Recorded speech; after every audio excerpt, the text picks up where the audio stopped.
Okay, so one of the most common New Year's resolutions is personal finance. And in 2026, President Trump is helping Americans achieve this goal, promising larger tax refunds. Here to explain the boom your bank account could feel is certified public accountant and market analyst Dan Geltrude. Dan, thanks for getting up with us to talk about this. First and foremost, I want to talk about how we can see our refunds go up. And are we talking about hundreds of dollars? Are we talking about thousands? And how do we file our taxes to get that money? Sure. So what this relates to is the big, beautiful bill which President Trump signed on July 4th of 25. And what that did was it made the standard deduction larger. It lowered tax brackets. And how about this one? It raised the SALT deduction, which we were talking about just before, where people are moving out of New Jersey, New York, California. Those states will benefit most from this. The cap was 10,000. It's been raised now to 40,000. Of course, that's subject to income limitations. So people are going to be seeing, according to Scott Bessent, the Treasury Secretary, 1,000 to 2,000 of an additional refund, which is going to cost the federal government about $100 billion. But let's not forget, that's our money and we want it back. Yeah. You know, that's a very, very good point. That is our money. we paid into that.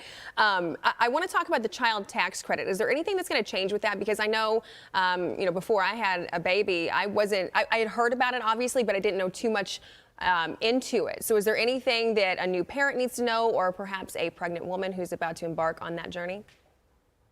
So this goes back to when and how you file. So yes, the child tax credit is something that's extremely important. And you asked the question before related to what do we do about getting this tax refund, and what do we do about taking care of taking advantage of the child tax credit? Well, the answer is to file as quickly as possible. Once you have all your tax information, you don't have to wait until April 15th.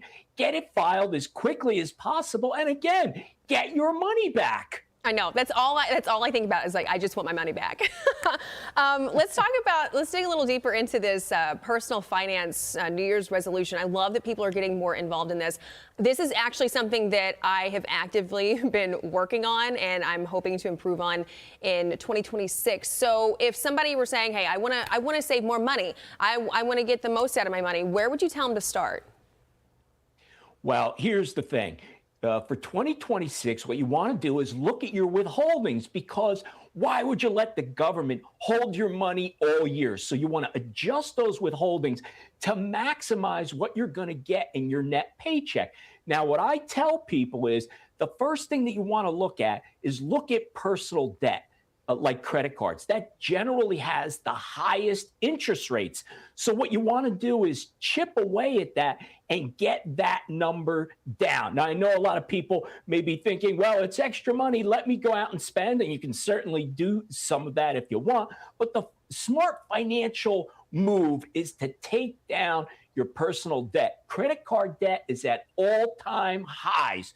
So the fact that the president is giving back more money, let's get financially healthier in 2026. Yeah, I mean, every time I use a credit card, I think this is borrowed money, and you have to, it's not just money that's sitting in your account. Okay, Dan Geltrude, thank you so much.